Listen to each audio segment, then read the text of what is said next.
close your eyes for a moment and just imagine a voice, not just any voice, but this incredible force, like a sound so profound, so utterly captivating, it could just lift you right out of the everyday.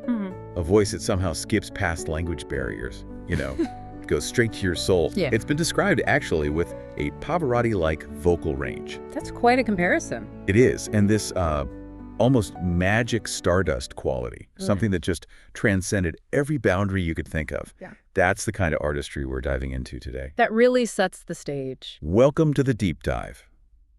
Our subject for this, extraordinary journey is none other than Nusrat Fateh Ali Khan, revered globally as the Shahenshah-e-Qawwali, the Emperor of Qawwali. Yeah, Emperor, yeah. And this deep dive feels particularly relevant, maybe poignant is the word, because we recently marked the 28th anniversary of his passing, which was August 16th, 1997. Gone far too soon. Way too soon. So we're going to delve into the just astonishing life and the monumental legacy of this figure. His name is completely synonymous, not just with Qawwali, that deeply spiritual Sufi music, Right. but also with this really groundbreaking musical fusion that honestly reshaped global music. And to really guide you through this incredible story, we've explored a truly rich tapestry of sources. We've meticulously gone through everything, from detailed academic research, the kind that breaks down the intricate musical nuts and bolts of his Qawwali, all the way to these really poignant personal tributes from fellow musicians, admirers all over the world. People he deeply affected. Absolutely. We've poured over insightful critical album reviews and even these fascinating program notes from his legendary live performances. So our mission today is really to carefully extract the most important bits, the key knowledge and insights, piecing together the true comprehensive scope of his genius. That's exactly the kind of insight we're hoping to uncover today. This deep dive, we've designed it to be your shortcut, really, to understanding not just who Nusrat Fateh Ali Khan was, but crucially, how he so fearlessly revolutionized a tradition that's centuries old. Right, the how is key. Exactly. We'll explore why his music resonated so powerfully across the globe, and what it is precisely that makes his legacy feel so. While the sources say timeless and ageless. And it really does feel that way. It does. We're going to uncover some genuinely surprising facts, moments that we think will give you a real aha understanding of his profound spiritual journey, his musical journey. So, are you ready? Let's do it. Let's unpack this. The Emperor of Qawwali, a life rooted in tradition. To truly appreciate the phenomenon that Nusrat Fateh Ali Khan became, we absolutely had to start right at the beginning. Ground him firmly in his heritage. Makes sense. He was born October 13th, 1948, in Faisalabad. Now, that city was then part of British India. It's in modern-day Pakistan now.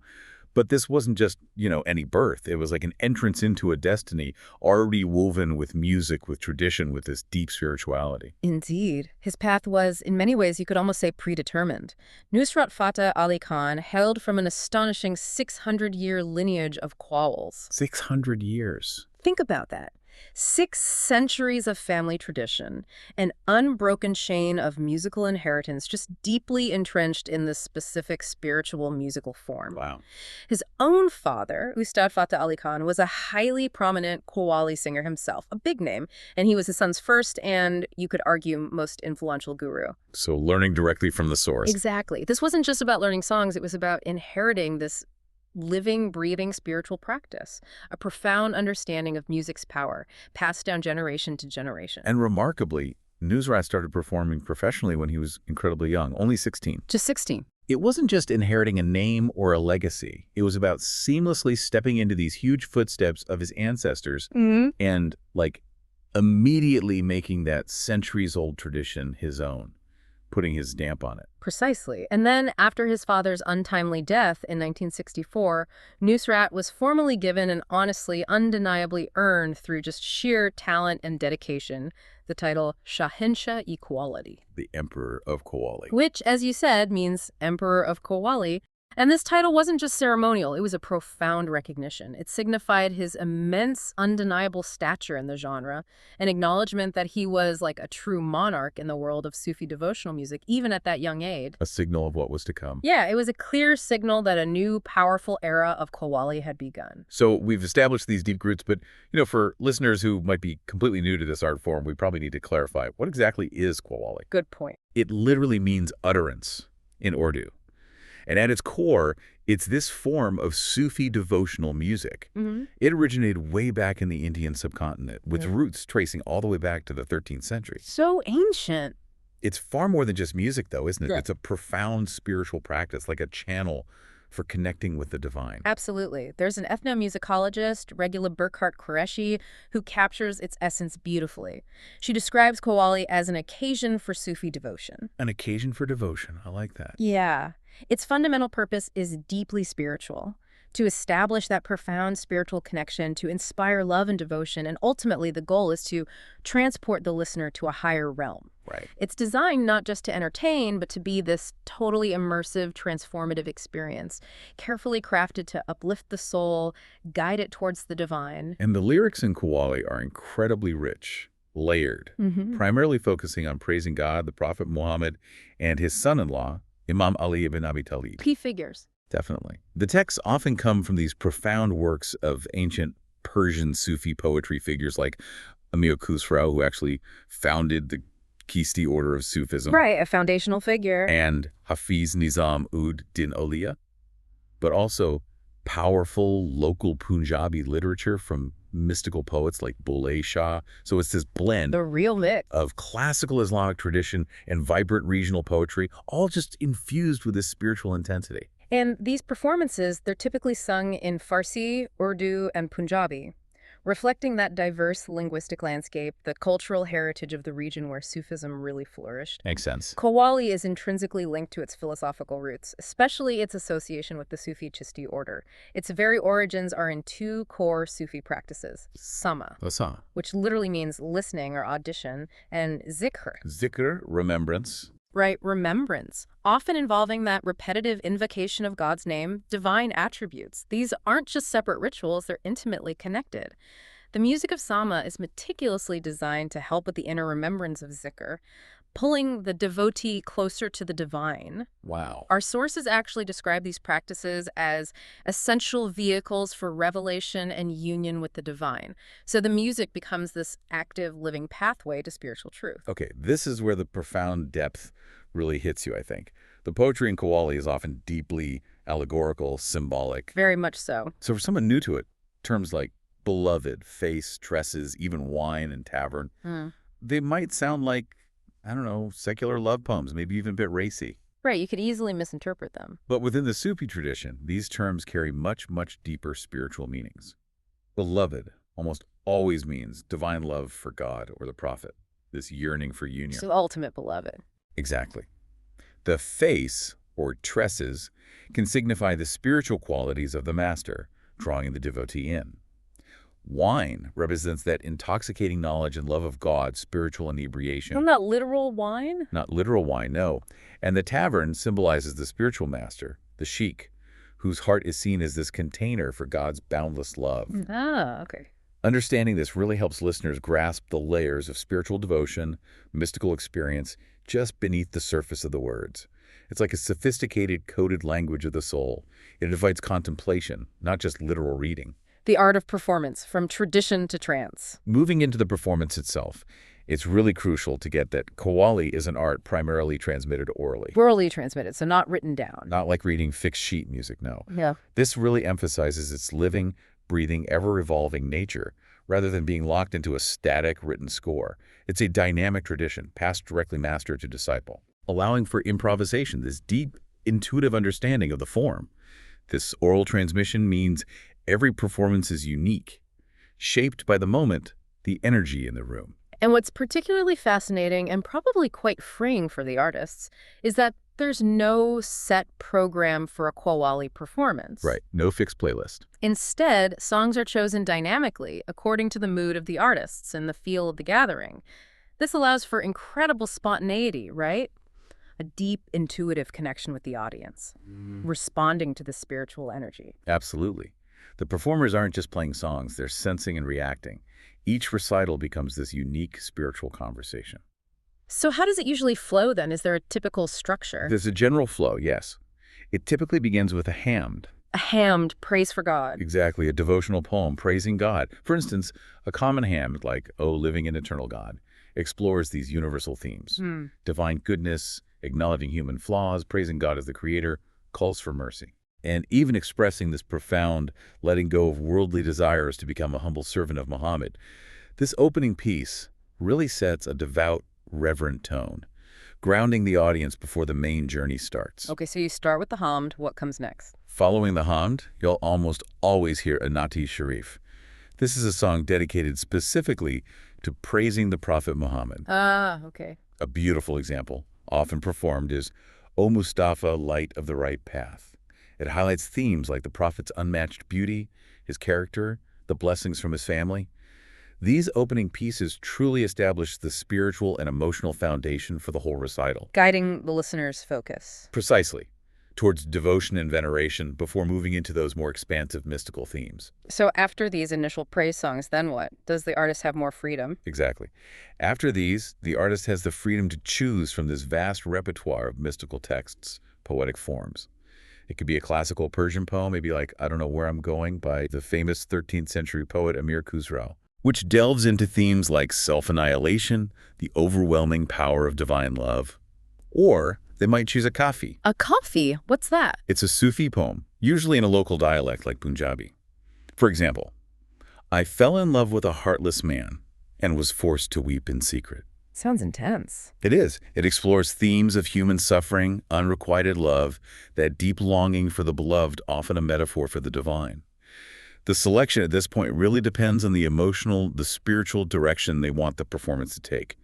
Huge flexibility, huge artistic expression. Okay, now, one of the core objectives of Qawwali, and this sounds pretty bold, is to actually induce trance in a group of listeners. Yes, that's a primary goal. This isn't just passive listening then, it's about actively leading people to this profound spiritual state called marifat. Mara. Our sources describe this inner truth as being akin to the Zen concept of sunyata, the formless void.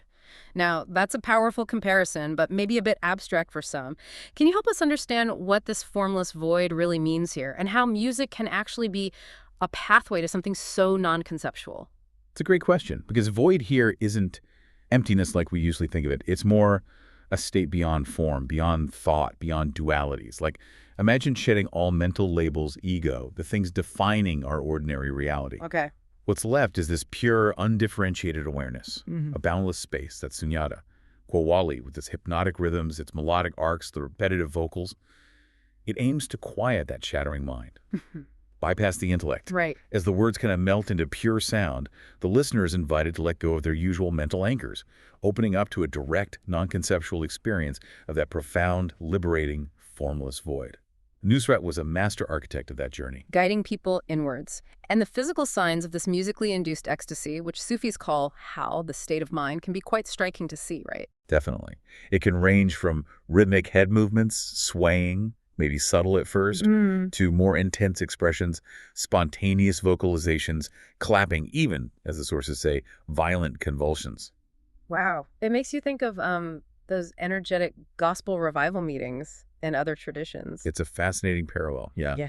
Shows a universal human capacity for that kind of ecstatic spiritual release through communal experience. But what's really amazing here is Nusrat's control in these moments. Masterful control, yes. Great calls like him could move entire audiences to a have, even if they do not understand a single word of the language. How did they do that? By skillfully building and controlling the intensity. Escalating the musical, the emotional fervor to reach this profound, almost overwhelming climax, guiding everyone into that shared state of spiritual elation. So it wasn't just random. Not at all. He understood the physiological, the psychological impact of sound. It was a complex set of techniques. His command over sargam, the sort of solfege of Indian classical music, gave him incredible melodic freedom. He could bend notes, shape them, create this raw, almost guttural emotionality that just bypassed intellectual understanding.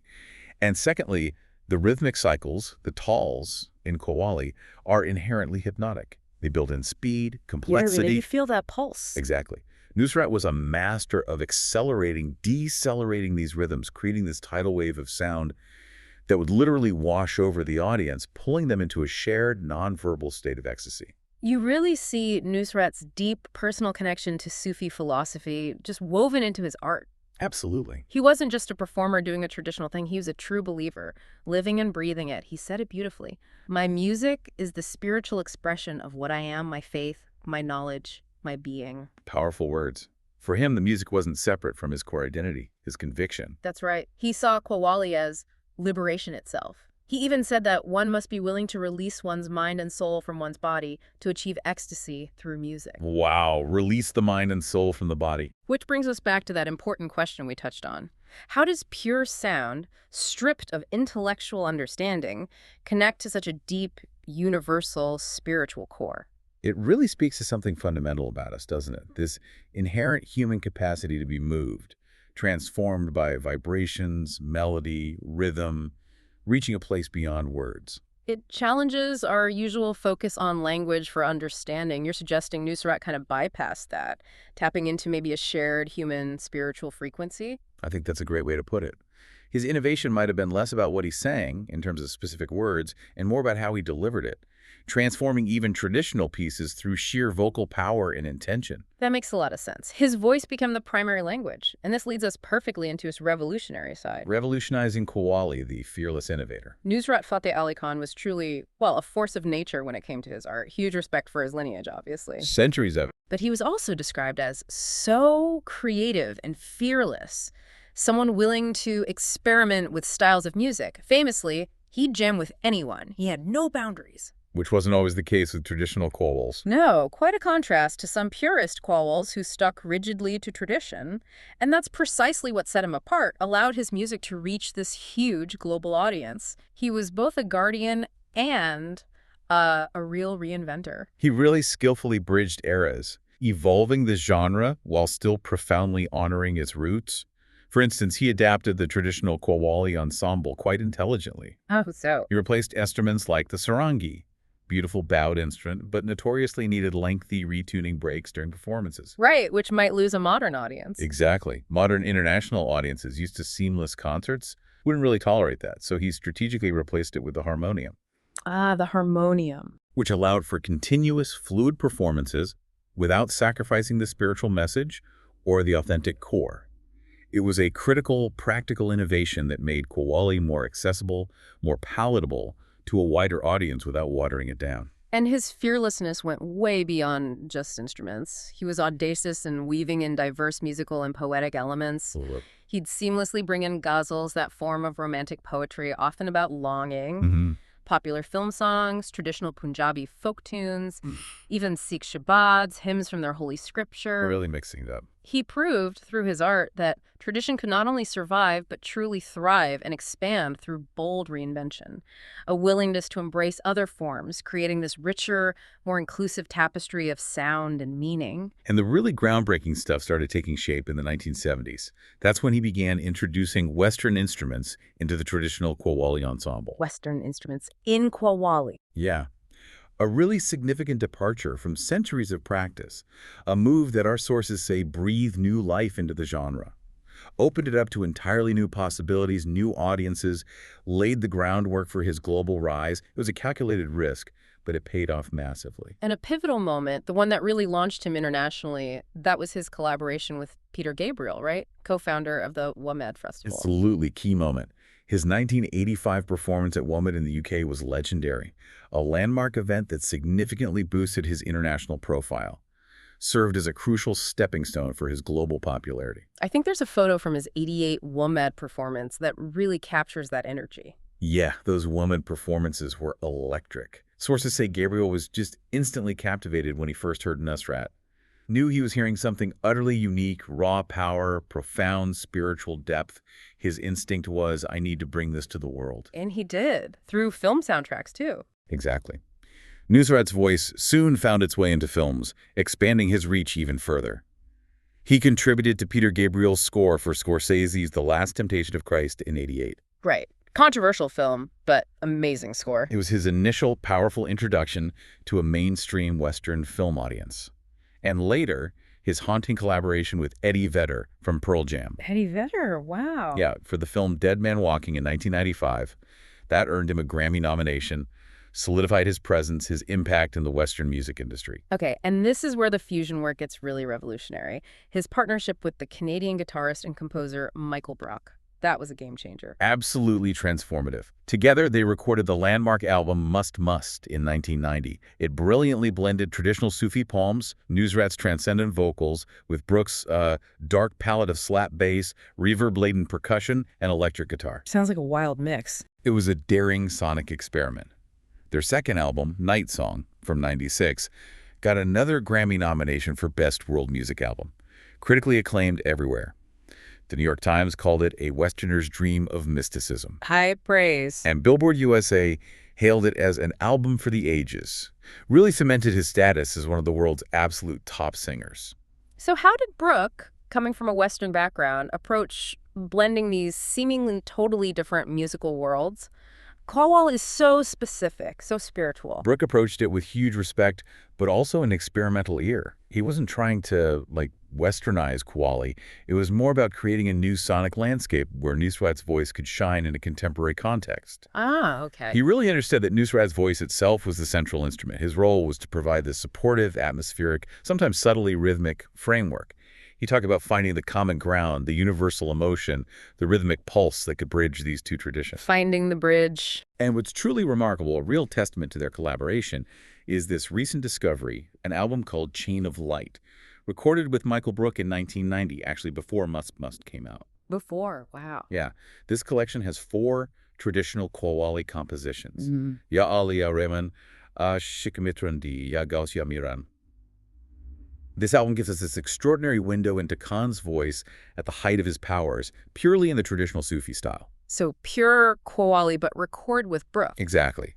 It shows his foundational genius, his mastery of the tradition, before he went into the more radical fusion work. It highlights that his fusion was built on this unshakable, masterful understanding of the tradition itself. It's like seeing the blueprint before the skyscraper. The voice that transcended borders. Nusrat Fateh Ali Khan truly became a global luminary. I mean, Peter Gabriel himself called him perhaps the greatest singer of them all. High praise indeed. And NPR picked him as one of their 50 great voices. That's an incredibly exclusive list. This isn't just about fame. It's universal recognition of this unparalleled, once-in-a-generation talent. And his reach was just vast, almost miraculous. He toured extensively over 40 countries across the globe. 40 countries. Effectively bringing millions into Sufism's orbit. In doing that, he became this powerful cultural ambassador, sharing the profound spiritual musical traditions of Pakistan with a global audience who might never have encountered them otherwise. Presenting a different face of his culture. Exactly. Rich, spiritual, deeply artistic. What's even more remarkable, I think, and profoundly significant, is how his music just sailed over political, even religious divides. Mm-hmm. He successfully carried Qawwali from those local shrines, intimate gatherings in Punjab, right onto the world's biggest stages, acting as, the sources say, an unbreakable thread uniting South Asia's fractured hearts. That's beautifully put. In a region often marked by tension, conflict, his voice provided this common ground, a shared spiritual experience that spoke to the deeper humanity in everyone, regardless of background. And his dedication, immense talent, profound impact didn't go unnoticed. He received this impressive array of awards, honors, both during his life and posthumously. Like what?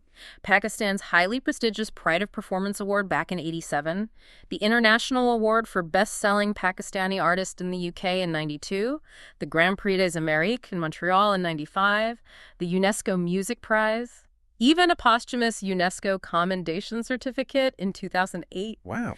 Recognizing his lasting global cultural contribution. He was even included in Time magazine's Time 100, the most important people of the century in '99, also posthumously, cementing his place in modern history. These weren't just awards, they were acknowledgments of a universal impact. Let's talk about the sheer emotional power of his voice, though, because this is where so many people connect, isn't it? Absolutely. Dr. Salman Ahmad from the Sufi rock band Junoon, he put it perfectly. His Pavarotti-like vocal range of low to high would just give me goosebumps. Goosebumps, yeah. His impeccable rhythm, pitch, and the emotional tenor of his voice, it was soul-stirring. It's clear this was way more than just singing. It was an immersive spiritual hit resonating right in your core. You hear so many stories about his profound personal impact on people, often from totally different cultures. The late American musician Jeff Buckley famously called Nusrat "my Elvis." His Elvis. That says a lot. It's a testament to that raw, visceral, almost idolizing connection his music created. Similarly, the director Shekhar Kapoor. Bandit Queen director. Yes, him. Hearing Nusrat sing Morasayan Tu High Parties for the film, Kapoor felt he was sitting right in front of God. Wow.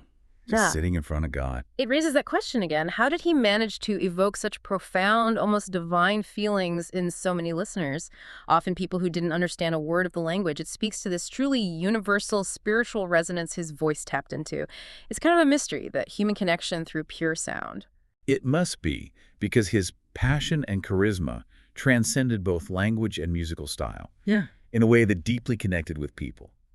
He had this incredible, almost supernatural knack for communicating directly with the soul. Bypassing language. Making his message resonate regardless of barriers. Yeah. It wasn't just the words, it was the intention, the raw emotion, the spiritual intensity packed into every single note.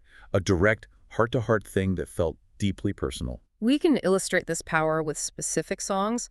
Some of his most beloved, most impactful ones that still move millions today, like Allahu. Allahu, classic. Often described as the most divine Nusrat Fateh Ali Khan song ever. It made me feel the existence of God. It's an invocation, a chant, building into this mesmerizing expression of divine unity. You feel that, Bill. Then there's Yijo Halka Halka Surur Hai, translates to this gentle intoxication. Gentle intoxication. Considered the most intoxicating song ever by many. Jeff Buckley famously claimed it saved his life. Saved his life. Incredible. And what's truly remarkable is its structure, the variations. Versions range from a tight 5 minutes to an epic 68 minutes. 68 minutes. Each one a unique, unfolding journey of musical and emotional development, drawing you deeper and deeper into its trance-like state. It's a masterclass in building and releasing that tension. Okay, what else? There are so many iconic ones. Mast. Damn Mast Kalandar. Another universally popular, deeply loved track, a devotional ode to the Sufi saint Lal Shahbaz Kalandar. Kalandar. Often described as best suited for the dance of ecstasy. You can feel its infectious rhythm, the powerful vocals, just compelling movement, release. Countless artists have covered it, shows its enduring appeal. Definitely felt that one live. Then there's Afreen, a beautiful ghazal written by the famous lyricist Javed Akhtar, considered the best song you can dedicate to the beloved's beauty. Afreen, gorgeous. Its enduring appeal is obvious from that viral 2017 Coke studio version with his nephew Nusrat Fateh Ali Khan, over 370 million YouTube views, introducing it to a whole new generation. Astounding numbers. Ali Damalang was, interestingly, one of Nusrat's own devotional favorites. A song so powerfully charged with spiritual energy that, according to anecdotes, divine energy reportedly returned to him even when he performed sick on a stretcher. Astounding his band, moving the audience to ecstatic dance. Speaks volumes about his conviction, the power he channeled. Performing sick on a stretcher. That's dedication. Ter bin I lagda. I can't live without you. Its enduring popularity is shown by its use as a signature tune in the UK movie Bend It Like Beckham. Ah, yes, I remember that. Demonstrates its remarkable crossover appeal, connecting with diverse audiences globally. And finally, Allah, Muhammad, Shar, Yar, a simply powerful track, though controversially used in the violent background of the film Natural Born Killers. Really? Wow. Which ironically showcases its raw intensity, its profound emotional weight, proving its impact could be felt even totally out of its traditional spiritual context. Enduring legacy and timeless influence. Nusrat Fateh Ali Khan played such a huge role as a bridge beyond borders.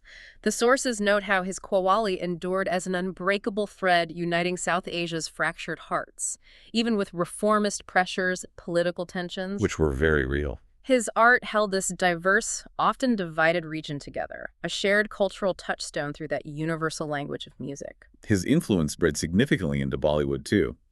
India's massive film industry. Renowned composer A.R. Rahman, a global icon himself, Rahman, yeah, masterfully wove Qawwali elements into his epic film scores, gave them that spiritual depth, emotional resonance. And Nusrat's own tracks still get featured extensively in Indian cinema, a testament to their enduring appeal, their artistic power across borders, proving true art just transcends man-made divides. And the family legacy continues powerfully through his nephew, Nusrat Fateh Ali Khan. Immensely talented nephew. NFX's direct protege and musical heir. Rahat's achieved huge success, especially in India as a playback singer. He skillfully adapts Nusrat's Qawwalis, even his vocal style, for modern Bollywood audiences. Keeping it fresh. Incorporating contemporary instruments, guitars, synths, saxophones, it ensures the tradition evolves, stays relevant, keeps captivating new generations. It doesn't just become a museum piece, it's a brilliant balancing act. And Nusrat's sheer output during his relatively short life is just staggering. An extraordinary 125 album. 125. Earned him a well-deserved spot in the Guinness Book of World Records for most albums by a Qawwali artist. This provides this vast, almost inexhaustible body of work for generations to explore, learn from, cherish. It's not just songs, it's a lifetime of devotion put onto recordings. He also fundamentally modernized Qawwali, didn't he? Made it more accessible without losing the core. Yes, in practical ways too. Rising Qawwali stars Zayn and Zohaib Ali, they point out that Nusrat modernized the genre by shortening performances from those traditional hours-long affairs, Which can be demanding. to a more digestible 15-25 minutes. This seemingly simple change made it easy, they say, for 21st century qawwals to keep the tradition vibrant, appealing to modern audiences with maybe shorter attention spans, without diluting the message or the impact. A really thoughtful adaptation. And this modernization, combined with that vast discography, means his work is just more than enough material for continuous learning. Zohaib Ali shared something fascinating. Even after over a decade in the profession himself, steeped in Qawwali. Yeah. He still discovers new Nusrat songs, new nuances. It truly captures the depth, the breadth of his contribution. It's like a wellspring of musical, spiritual knowledge that keeps revealing new things. Surprising and inspiring even those who dedicate their lives to it, his influence just keeps giving. Beyond the music itself, he was really a philosopher in sound. That's a great description. Through his art, he successfully carved out this space for deep intercultural dialogue and shaping global awareness of Sufi philosophy. His music wasn't just entertainment, it was educational, opening minds, hearts to this rich, complex spiritual worldview many in the West might never have encountered otherwise, building bridges of understanding through melody and devotion. His voice also became this powerful symbol of spiritual resilience for Pakistan, presenting a Pakistan of beauty, devotion, and light, which offered a vital counter-narrative to turmoil. A different story. Exactly. In a world often focused on conflict, negative headlines, his music projected peace, profound spirituality, the rich cultural heritage of his nation, a beacon of hope and beauty. Dr. Salman Ahmad shared a really touching story about Nusrat's sacred mentorship, which profoundly inspired Junoon's Azadi album. Nusrat gave him this simple but incredibly profound advice, summing up his own approach. Play music from the soul, and the world will listen. Play from the soul. It's a philosophy that clearly guided his own groundbreaking work, emphasizing authenticity, spiritual connection above everything else. Ultimately, Nusrat's legacy is described as one of defying convention, embracing divine tumult, and transforming anguish into anthems of unity. He left behind this unquenchable light, a guiding beacon for anyone seeking spiritual, emotional depth in music. His impact goes way beyond melody and rhythm. It's a testament to the transformative power of art when it's deeply rooted in spirit and courageously shared. Now, turning to his final years, it's important to acknowledge the personal struggles he faced, too. Yes, the health issues were significant. He battled severe health problems, obesity, diabetes, hypertension, challenges that definitely took their toll.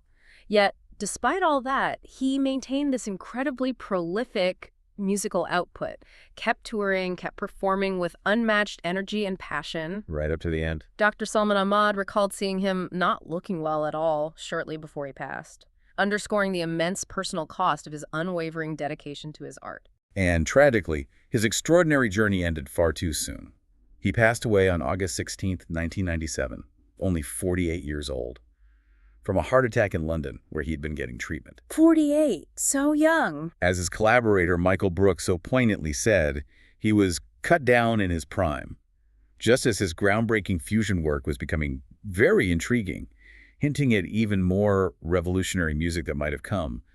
It's a profound loss for music. His death, naturally, sparked global mourning and a huge surge in posthumous recognition, appreciation for his monumental contributions. Understandably so. The Pakistani government, for instance, issued a commemorative postage stamp in his honor in 2005, acknowledging his status as a national treasure, a global icon. And his influence remains absolutely timeless and ageless.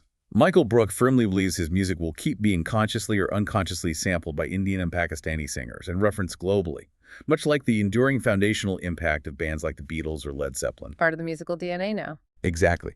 His work isn't just history, it's a living, breathing part of the global musical vocabulary, constantly inspiring, constantly evolving. And Grammy winner Arooj Aftab summed up his enduring impact so powerfully, she said.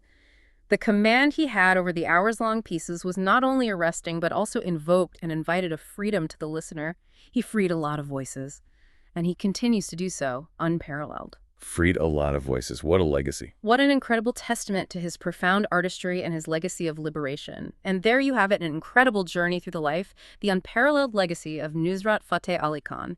From that centuries-old family tradition to his breathtaking rise as a global icon, a fearless innovator, and, well, a spiritual guide whose voice just continues to resonate across cultures, generations, inspiring countless artists and listeners. His unique magic stardust quality. It remains, in many ways, an enigma, doesn't it? It transcended language, genre, allowing his music to achieve what many purists thought was impossible, this universal connection. Bringing the profound spiritual depth of Qawwali to the entire world, he truly was a bridge between worlds spiritual and cultural. So as we wrap up this deep dive, we're kind of left with this powerful thought, aren't we? In an increasingly fragmented world, what profound lessons can we as individuals, as societies, draw from a voice that so effortlessly dissolved boundaries, united millions through sheer devotion and musical genius? How can exploring this power of cultural exchange continue to inspire unity, understanding in our own lives today, reminding us perhaps of that universal language of the soul?